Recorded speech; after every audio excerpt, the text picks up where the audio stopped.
오늘 기도하고 말씀 전하도록 하겠습니다.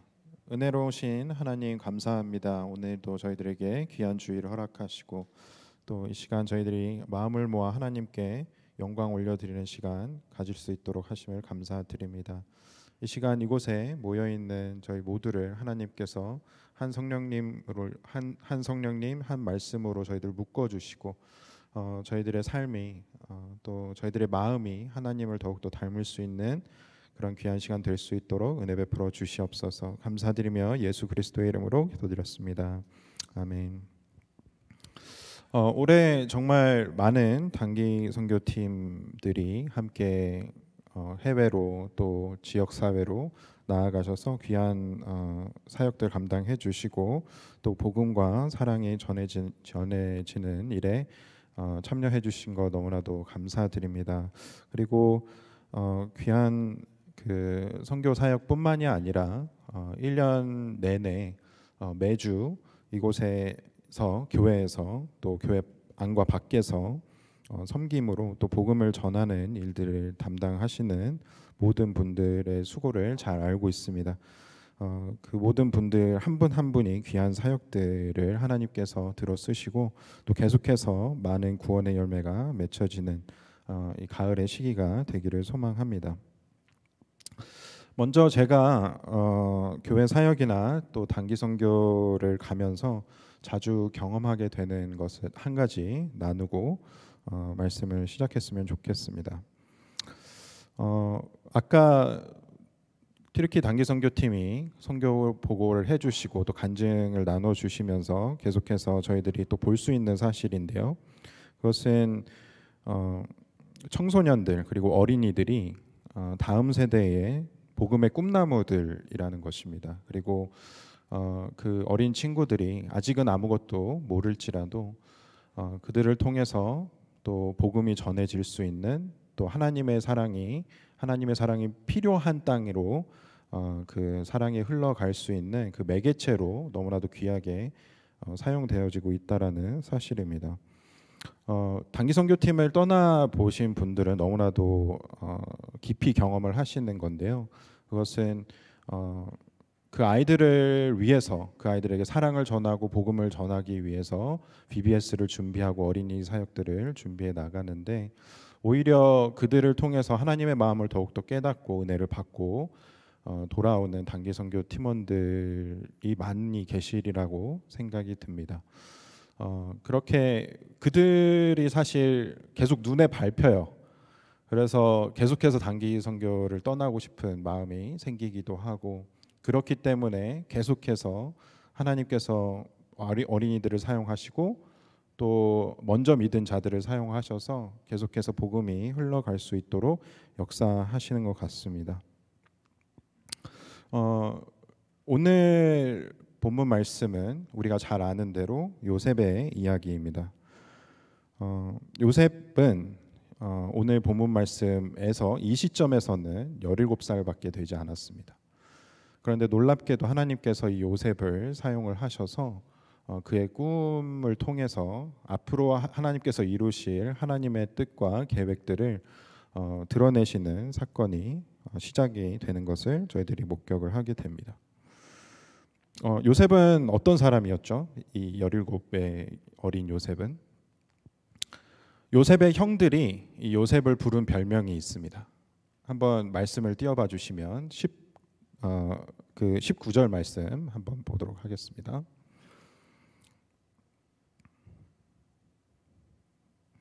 19절 말씀에 보게 되면 18절부터 보겠습니다. 요셉이 그들에게 가까이 오기 전에 그들이 요셉을 멀리 보고 죽이기를 꾀하여 서로 이르되 꿈꾸는 자가 오는도다. 요셉의 형들은 요셉을 꿈꾸는 자라고 부르고 있습니다. 영어로 번역을 보면은 dreamer, the dreamer이라고 부르고 있죠. 이 꿈꾸는 자가 이때 당시에 요셉의 가족 안에서는 요셉의 별명이었던 것 같습니다. 그리고 이게 요셉의 현재 정체성 아이덴티티인 것이죠. 형들이 지어준 이 꿈꾸는 자라는 별명은 사실 이 변명을 지어줬을 때 그 형제들의 의도는 좋은 의도는 아니었을 것입니다. 비아냥거리는 투정, 그리고 놀리는 말로 부르는 별명이었습니다. 이것이 실현 가능성이 있는 꿈을 꾸는 사람이었으면 그렇게 비아냥거리면서 놀리는 투로 말하지 않았을 텐데, 요셉이 꾸는 꿈마다 말도 안 되는 꿈이고 개꿈인 것 같고 헛된 꿈을 꾸는 그런 상황인 것으로 보여지니까 형들은 그렇게 요셉을 부른 것이죠. 그런데 우리가 잘 아는 대로 하나님의 관점에서는 이 요셉은 완전히 같은 꿈을 꾸는 자더라도 완전히 다른 관점에서 보여지고 있는 것을 우리는 잘 알고 있습니다. 현재 이 상황에서 요셉을 포함해서 모두가 인지하고 있지는 못하지만 그 하나님께서 요셉을 통해서 보여주시는 그 꿈들이 하나님의 분명한 계획이었다라는 것이죠. 만약 요셉의 형들이 하나님의 음성을 듣는 그런 사람들이었다라면, 하나님과의 관계를 통해서 하나님의 마음을 잘 알고 있는 사람들이었다라고 한다면 자신들이 하나님께 사용받지 못하고 요셉이 사용받고 있음에 질투를 할 수는 있겠지만 하나님이 두려워서라도 요셉을 죽이려고 계획을 하거나 또 동생을 팔거나 하지는 않았을 것입니다. 그렇다라는 것은 현재 그 형제들 가운데 그 누구도 하나님의 마음을 정확하게 아는 사람이 없었다라는 것이죠. 그런데 이게 꼭 형제들만의 잘못은 아닌 것 같습니다. 4절을 다시 한번 보게 되면 그의 형들이 아버지가 형들보다 그를 더 사랑함을 보고 그를 미워하여 그에게 편안하게 말할 수 없었더라. 아버지가 형들보다 요셉을 더 사랑했다라고 기록을 하고 있습니다. 이건 분명한 아버지의 잘못인 것이죠. 편애를 하면 안 됐었습니다. 그리고 공평했어야죠.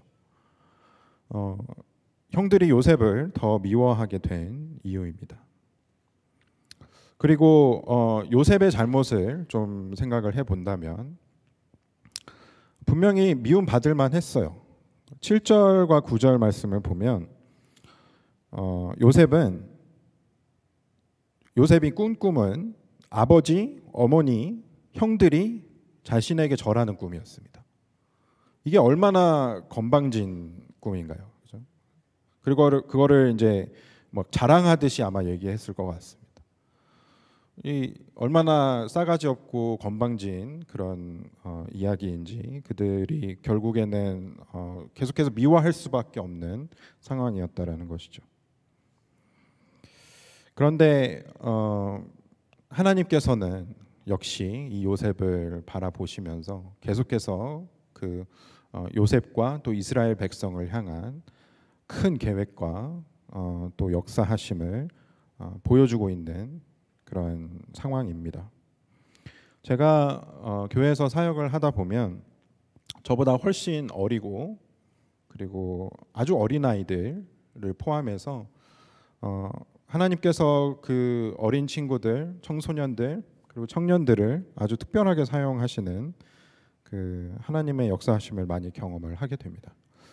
때로는 저도 질투가 나요. 요셉의 형들이 그럴 만했던 것처럼 때로는 저도 질투가 나기도 하고, 하나님께서는 왜 특별히 이번에 나한테 이런 큰 은혜를 주시지 않는 걸까? 하나님께서 그런 음성을 들려주시지 않는 걸까? 그런 생각이 들기도 하는데 한편으로는 그럴 때일수록 저는 또 더 긴장하게 되고, 내가 지금 현재 하나님께 집중하고 있지는 못하는가? 하나님께서 분명히 말씀하셨는데 내가 다른 것에 집중하고 있지는 않은가를 좀 돌아보면서 정신이 차려지게 되기도 합니다.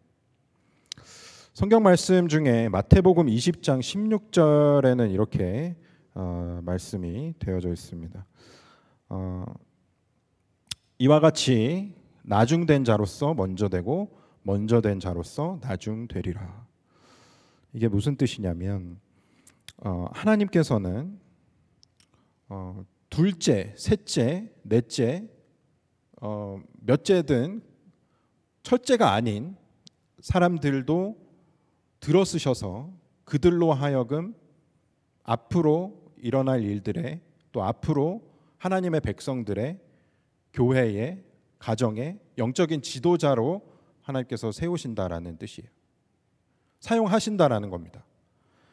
그러니까 하나님께서는 누군가를 택하시고 세우시고 사용하실 때 그 사람의 혈통이나 나이나 외모나 그 사람의 성적, 스펙, 그 사람이 모태신앙인지 아닌지, 얼마나 오래 교회를 다녔는지, 얼마나 많은 경험을 쌓았는지, 이런 것을 보시고 하나님께서 사용을 하시는 게 아니라 그 사람의 어떠함과 상관없이, 그 사람이 잘하건 못하건, 아직 성숙해져 있건 성숙하지 못했건 상관없이 한 사람을 택하셔서 그 사람을 훈련시키시고 준비시키시고 나중에 언제가 됐든 준비가 되어졌을 때 하나님께서 크게 쓰실 계획들을 미리서부터 막 보여주시고 이끌어 가신다라는 겁니다.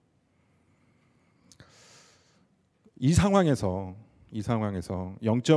먼저 믿은, 또 먼저 훈련 받은, 먼저 리더의 자리에 서 있었던 저나 또 영적인 어머니 아버지들이나 영적인 선배들의 입장에서 생각을 해보면 우리가 긴장할 수밖에 없는 상황인 거예요. 우리가 조금 더 계속해서 하나님께 집중하고 하나님 마음에 귀 기울이고 하나님 말씀을 통해서 하나님의 뜻을 계속해서 구하고 그것을 인식하지 않으면 언제서부턴가 그 민감함이 둔해지기 시작을 하고, 그 둔해진 민감함 때문에 하나님께서 지금 어떻게 누구를 사용하셔서 일하고 계신지 전혀 알 수 없는 상황으로 우리 스스로가 빠지게 된다는 것이죠. 그렇게 했을 때에 제가 예전에 훈련을 받으면서 배웠던 그 말이 있습니다. 영적 지도가 바뀐다라는 말을 사용을 합니다. 그래서 그게 무슨 얘기냐면, 한 공동체에서 하나님께서 택하시고 세우시고 들어쓰시는 그 영적인 지도자가 언제서부턴가 바뀌어져 있다라는 거예요. 근데 그게 나이와 경험과 어떤 성품과 전혀 상관없이 그런 일들이 벌어진다라는 겁니다.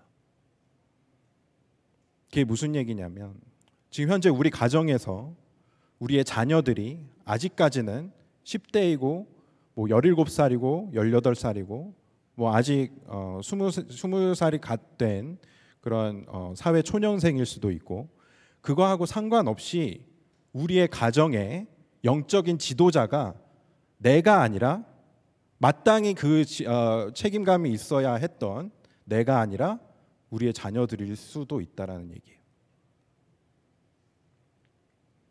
근데 그게 어쩌면 그 우리 자녀들, 우리 다음 세대에게는 큰 축복일 수는 있겠습니다. 그러나 그들이 현재 짊어져야 할 영적 지도자로서의 어떤 무게를 생각해 보면 그게 얼마나 안타까운 사실인지 우리가 잘 알고 있어야 된다는 것이죠.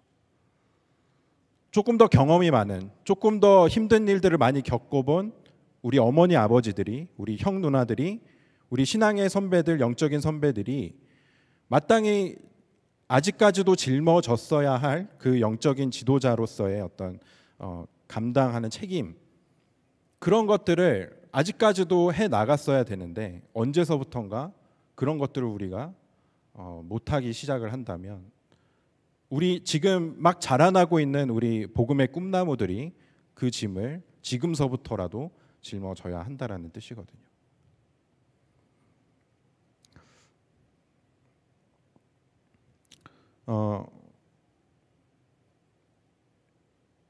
요셉은 하나님께서 그분의 계획을 나타나기 시작한 때가 17이라는 아주 어린 나이였습니다.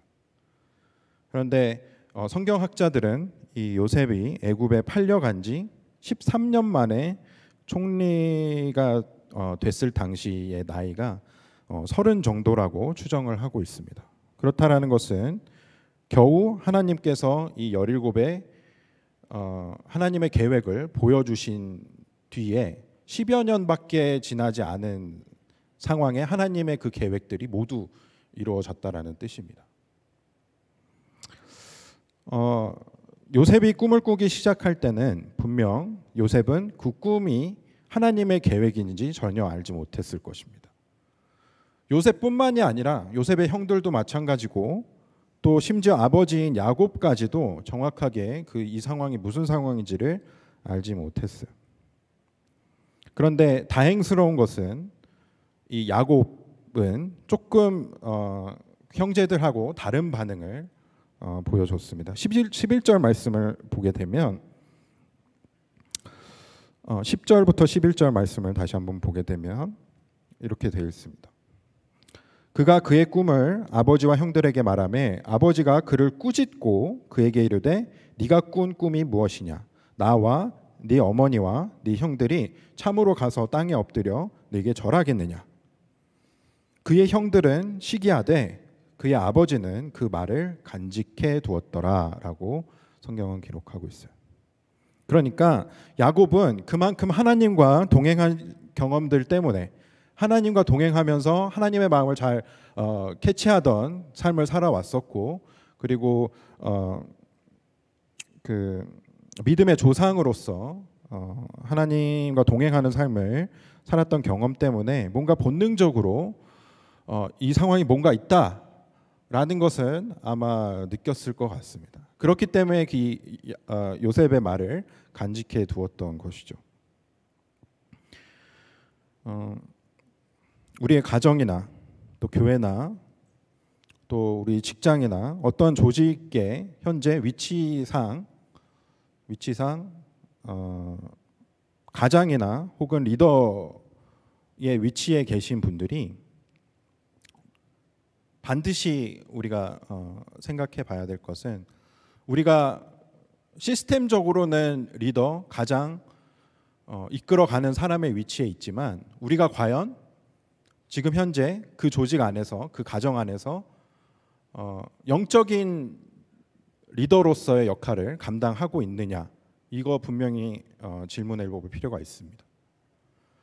내가 아버지인데, 내가 어머니인데, 내가 선생님인데, 내가 목자인데 목녀인데, 내가 직장에서 팀장으로 지금 현재 있는데, 내가 위치상으로는 리더가 맞지만, 인도해야 될 사람이 맞지만, 지금 현재 하나님의 그 뜻을, 하나님의 마음을 내가 잘 알고 있는지, 캐치하고 있는지, 하나님의 음성을 내가 들을 수 있는지, 지금 현재 하나님께서 어떤 역사를 하길 원하시는지 그것을 알고 있냐라는 것이죠.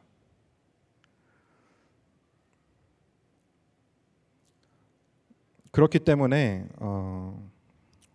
저나 또 어떤 공동체에서 리더의 역할을 맡고 계신 분들은 분명히 긴장을 하셔야 되는 이유이기도 합니다.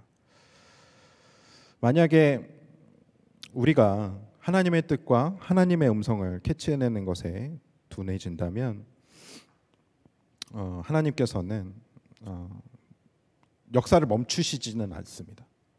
단지 우리가 그 하나님의 흐름에, 하나님의 인도하심에, 하나님의 동행에 점점 뒤처지게 된다는 것입니다. 근데 그게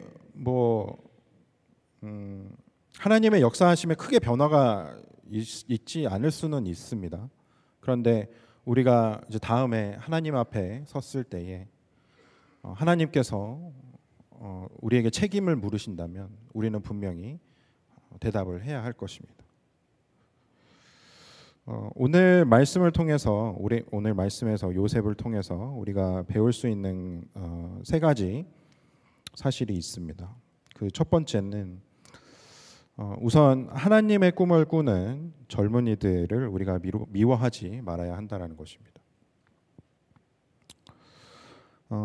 하나님의 꿈을 꾸는 젊은이들의 특징들을 보면 굉장히 열정이 있어요. 그리고 뭐든지 열심히 하려고 합니다. 그리고 그거를 막 진행시켜요. 하나님께서 뜨거운 마음들을 주셔서 그런 일들이 있습니다. 그런데 아직 경험도 없고 성숙하지 않은 때도 있고, 그리고 성품적으로 아직 다듬어지지 않은 경우들 또한 존재합니다. 그렇기 때문에 뭐 관계적으로 깨어지면서 앞으로 나아가게 된다든지, 또 결과적으로 실패를 하게 된다든지 그런 경우가 분명히 있습니다. 그러니까 요셉도 마찬가지였던 거예요. 요셉도 조금 더 이제 성숙한 그런 사람이었다라고 한다면 그런 식으로 꿈을 얘기를 할 때 조심해서 얘기를 했었겠죠. 이게 지금 상황에서 내가 이렇게 말을 하면 형들이 좋아할까, 아버지가 좋아할까, 이런 것들을 생각하면서 나눴었어야 합니다. 근데 어쨌든 그런 나이는 아니었었기 때문에 관계가 깨어졌던 것이죠. 그런데 정말 중요한 것은 하나님께서는 그러한 부족한 자들도 아무리 어린 친구들이라고 하더라도 그 아이들과 젊은이들을 하나님께서는 그 모습 그대로를 사용하시고 그들의 삶 안에서 일하시고 이끌어 가신다는 겁니다. 우리의 자녀들이 또 우리 교회에서 보게 되는 어린 친구들, 젊은이들, 청년들이 뭔가 열심히 해보고 싶어하는 것들이 있을 때 어른들이 보기에는 마음에 안 들 수 있어요. 뭐 지금 그게 급한 게 아니고 우선순위에서 뭔가 벗어났다든지, 방법론적으로 봤을 때 그게 잘못된 방법이라든지, 그런 것들이 마음에 안 드는 부분들이 분명히 보일 수 있습니다. 그러나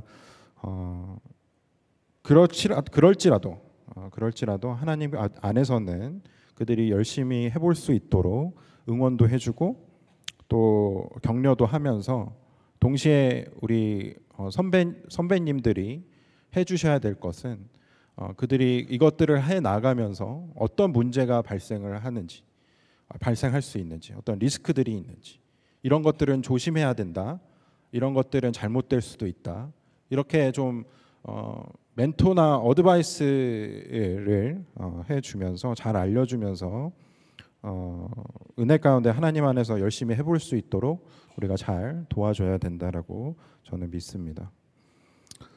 특히 요즘 우리 자녀들 세대에서 부모님들이 그 아이들이 게임 중독에 빠지는 걸 되게 걱정을 많이 하시는 것 같아요. 저도 20대, 10대, 20대 때 밥 먹고 게임만 하던 시절이 있었습니다. 저는 열심히 한 것 같아요, 게임을. 그래서 해야 될 것들을 하지 못하던 시절도 분명히 있었습니다. 그런데 제가 경험을 해보니까 게임을 정말 잘하는 친구들이요, 공부도 잘하는 것을 저는 봤습니다. 네, 제가 왜 그런지 설명을 해드릴게요. 저는 게임을 잘하지는 못했어요. 그냥 열심히만 했습니다. 그런데 공부도 열심히 하는 것과 공부를 잘하는 것에는 분명히 차이가 있어요. 근데 그게 약간 훈련된 뭐 재능도 있을 것이고, 훈련된 스킬들을 통해서 그것이 드러난다라고 저는 생각을 해요. 그러니까는 공부도 열심히만 해서는 안 되고 효과적으로, 그리고 잘해야 성적이 좋습니다. 근데 게임도 마찬가지예요. 게임을 잘하는 친구들은요, 그러니까는 게임을 그냥 하는 게 아니고요, 그 안에도 순위가 있고요, 상위 몇 프로 이상 되는 친구들이 그 결과로 드러나게 되어 있습니다. 그러면 그 친구들은 어떤 친구들이냐면, 남들보다 조금 더 집중력도가 높고요, 조금 더 반응 속도가 빠르다든지, 그리고 조금 더 열심히 그 게임을 공부했다든지, 약간 그런 겁니다. 그런 친구들이 그 게임의 성적이 잘 나오게 돼 있어요. 그렇다라는 것은 너무 아이들이 게임 중독에 빠지는 것을 우리가 우려하시는 마음은 이해가 되나, 그들이 사실 게임을 통해서 뭔가 더 이제 즐거운 시간을 갖고 그 뒤에 다른 것도 그들이 열심히 하고 또 잘할 수 있는 어떤 그런 훈련이 되어진다라고 한다면 우리는 자녀들이 무엇이든지 열심히 하고 잘하는 아이들로 성장시킬 수 있다라고 저는 생각을 해요. 그러니까는 이것들을 하지 마, 이것들은 안 돼라고 막는 것이 아니라 이것들도 잘하고 저것들도 잘할 수 있도록 우리가 응원해 줘야 된다는 것이죠. 그리고 요즘에 제가 생각했을 때는 우리 자녀들이 정말 위험할 수 있는 거는 게임 중독 이런 게 아니에요. 제가 고등학교 때만 해도 벌써 20년 전입니다. 그때만 해도 제가 오레곤에서 학교를 다닐 때인데 저희 학교에 마약을 공급해 주는 친구들이 있었어요. 그러니까 너무나도 쉽게 마약을 구할 수가 있었습니다. 그러니까 저도 고등학교 때 만약에 이제 하나님께서 그거를 너무나도 싫어하시는 일이라고 확신을 갖고 있지 않았더라면 저도 유혹에 쉽게 빠졌을 것 같다라는 생각이 듭니다. 그리고 요즘 아이들이 너무나도 우울증을 많이 경험을 하고 있고요. 정신적으로 또 치료가 필요한 친구들도 너무 많습니다. 그 마약 중독이나 도박 중독이나 또 알코올에 노출되기도 하고 공부 잘하는 친구들이 너나 할 것 없이 마리화나를 하고 있더라고요. 제가 고등학교 때. 그런 어떤 이 세대의 흐름을 통해서 아이들이 딸려서 갈 수밖에 없는 방향을 여러분들이 잘 아셔야 된다는 생각이 듭니다. 그것을 위해서 우리가 계속해서 기도해야 할 것이고 또 아이들이 현재 어떤 마음을 갖고 무엇을 걱정하고 그 내면에 무엇이 갈등하고 있는지를 우리가 잘 살펴주고 격려해주고 위로해주고 응원해주는 일이 저는 훨씬 더 많이 필요하다라는 생각을 하고 있습니다. 그리고 두 번째, 우리는요 나 스스로가 계속해서 끊임없이 하나님의 꿈을 꾸는 자가 되어야 합니다. 그러니까 어린 아이들이 하나님께서 주시는 비전이나 꿈을 가지고 열정을 가지고 열심히 하는 한편 우리는 이제 나의 시대는 갔구나. 이제 너네들이 알아서 해라. 이렇게 우리가 놔두는 것이 아니라 우리 신앙의 선배들이 신앙의 아버지 어머니들이 계속해서 하나님을 붙잡으면서 하나님께서 어떤 말씀을 하시는지 어떤 마음을 주시는지 어떤 역사하심을 보여주시는지를 우리가 더욱더 집중해서 계속해서 우리 스스로가 하나님의 마음을 업데이트하지 않으면 우리는 점점 더 하나님께서 하시는 일에서 멀어지는 것을 경험을 하게 될 것입니다.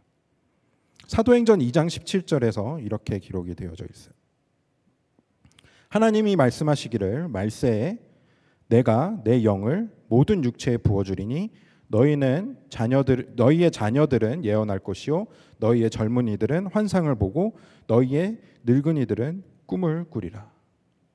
하나님께서 바라시는 것은 우리의 자녀들, 우리의 젊은이들, 또 우리의 부모님들, 할아버지, 할머니들 상관없이 그 모든 세대가 모든 이 시대를 살아가고 있는 모든 세대가 함께 하나님의 꿈을 꾸는 것을 하나님께서는 바라신다는 겁니다. 그렇게 우리는 함께 나아가야지만 우리 자녀들에게도 조금 걱정을 덜 수 있는 우리의 사회를 우리가 만들어갈 수 있다라는 생각이 듭니다. 계속해서 저와 여러분들이 하나님의 꿈을 꾸는 이들을 방해하는 사람이 되지 않기 위해서는 나 또한 내가 먼저 하나님의 꿈을 꾸는 사람이 계속해서 돼야 한다는 것 꼭 기억해 주시면 감사하겠습니다. 마지막으로 세 번째, 하나님의 꿈을 내가 받았다라고 했을 때 나의 역할들이 분명히 존재해요. 하나님께서 뭔가 소망함을 주셨는데 그것을 이루기 위해서 내가 지금 해야 할 것들이 있다라는 생각이 들어서 열심히 그것들을 해 나갑니다. 그런데 실제로 그 하나님께서 보여주신 그 꿈을 하나님께서 이루시는 타이밍은 내가 결정하는 것이 아니라 그거는 분명히 하나님께서 결정하시고 하나님께서 이루시는 것을 우리는 알아야 해요. 제가 10년 전에 베델교회에 처음 청년부에서 신앙생활을 할 당시에 제가 청년부의 회장으로 열심히 사역을 했던 시기가 있습니다. 근데 그때 당시에 하나님께서 저한테 주셨던 소망은, 제가 기도하면서 받았던 소망은 그 오레곤 지역에 있는 수많은 한인 청년들을 우리 모아서 같이 뜨겁게 예배하고 하나님 찬양하면서 또 청년들을 위한 말씀이 선포가 되어지고 같이 영적인 교제를 나누는 그런 모임이 이루어지기를 저는 바랬던 때가 있었습니다. 그래서 그 꿈을 받고 지금 내가 뭘 해야 될까라고 먼저 생각을 하게 됐어요. 그래서 제가 했던 행동들은 오레곤 지역에 있는 청년부가 있는 한인 교회들을 제가 연락을 하고 찾아다니면서 목사님들에게 막 부탁을 드렸어요. 목사님 도와주십시오. 저 이런 계획을 갖고 있는데 도와주셨으면 좋겠습니다. 열심히 이렇게 막 얘기를 했어요. 그런데 어떤 분들은 흔쾌히 최선을 다해서 도와주시겠다라고 대답을 하신 분들도 계셨지만 정중하게 거절을 하신 분들도 꽤 많이 계셨습니다. 그때 당시는 저는 굉장히 섭섭했어요. 분명히 하나님께서 주신 마음인데 왜 이분들은 거절을 하실까? 근데 10년이 지난 뒤에 이제 많은 사역들을 해 나가면서 배우게 된 것은 무엇을 하든지 하나님의 방법대로 하나님의 때에 내가 될 것을 소망하지 않으면 저 또한 계속해서 실망하게 될 수밖에 없다라는 사실입니다. 내 마음대로 할 수 있는 게 아니에요. 요셉 또한 굉장히 긴 시간 동안 하나님께서 훈련의 기간을 가질 수 있도록 하셨습니다. 감옥에서 또 다른 집에서 종살이를 하면서 앞으로 그가 해 나가야 할 것들에 대한 준비를 시키시는 과정들이 있었어요. 근데 그런 것들을 생각해 볼 때에 하나님께서 왜 내 기도를 들어주시지 않지? 왜 하나님의 계획을 지금 이루어주시지 않지? 라는 것에 대한 의문이 들 때마다 실망하고 좌절하게 되는데, 사실은 우리가 기다려야 되고 더 기도해야 할 시간이라는 것을 우리는 기억을 해야 됩니다. 여러분들은 우리의 자녀들이나 우리의 손자 손녀들 혹은 교회 주일학교 학생들을 위해서 만약에 중보 기도를 하신다라고 한다면 무엇을 가장 먼저 기도를 하시겠습니까? 저도 한 아이를 키우는 아빠인지라 아라를 위해서 기도를 하게 된다면 먼저 아라의 건강, 아프지 않게 안전하게 하루를 잘 보낼 수 있도록 많이 먼저 기도를 하게 됩니다. 그리고 아라가 뭔가 배움에 뒤처지지 않게 학교에서 잘 생활을 할 수 있도록 기도를 하고요. 그리고 아이들과의 관계에 있어서 문제가 생기지 않았으면 좋겠다라는 소망으로 기도를 하게 됩니다. 그런데 제가 잘 되돌아보니까 제가 잘 하지 않게 된 기도는 너무나도 중요하지만 제가 빼먹고 하게 되는 기도가 이건 것 같아요.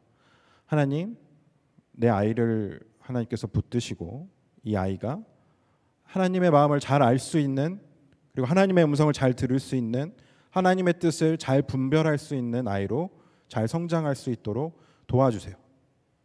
사실 이 기도가 가장 중요했는데 제가 다른 여러 가지 걱정들 때문에 다른 것을 먼저 기도하고 있는 것을 발견을 하게 됩니다.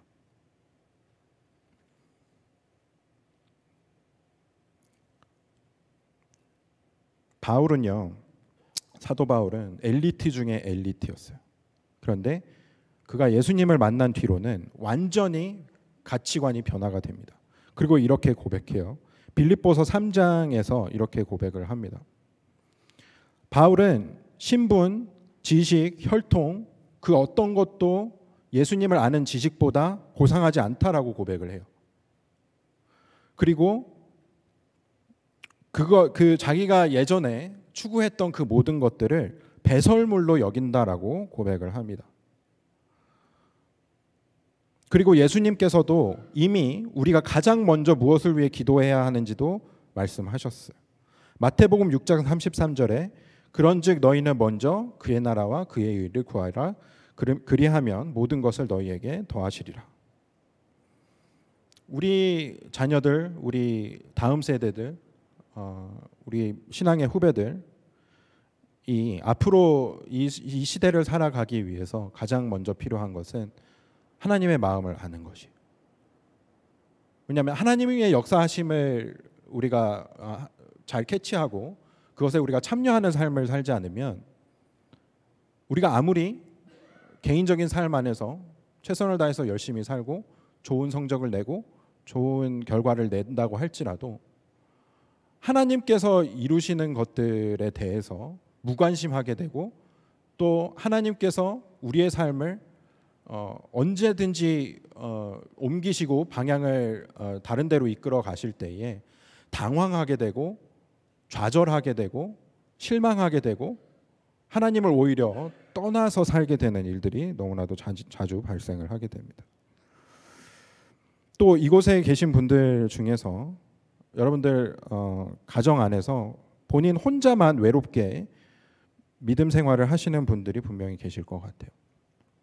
그리고 직장 안에서 주변에 직장 동료들 아무도 믿음의 동료들이 없는 상황에서 믿음의 싸움을 싸우고 계신 분들도 계실 것 같습니다.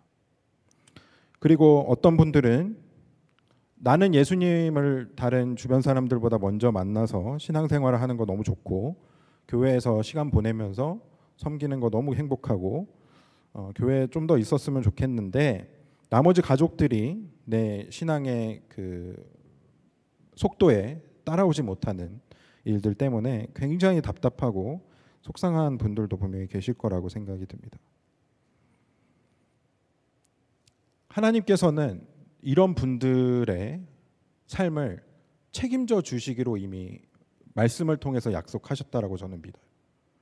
그래서 지금 현재 요셉과 같은 상황에 놓여져 있는 분들, 또 우리의 자녀들, 우리의 동생들, 우리의 후배들, 하나님께서 계속해서 그들을 격려하길 원하시고 응원하길 원하시고 책임지시길 원하신다라는 것 신뢰하시고 믿으셨으면 좋겠습니다.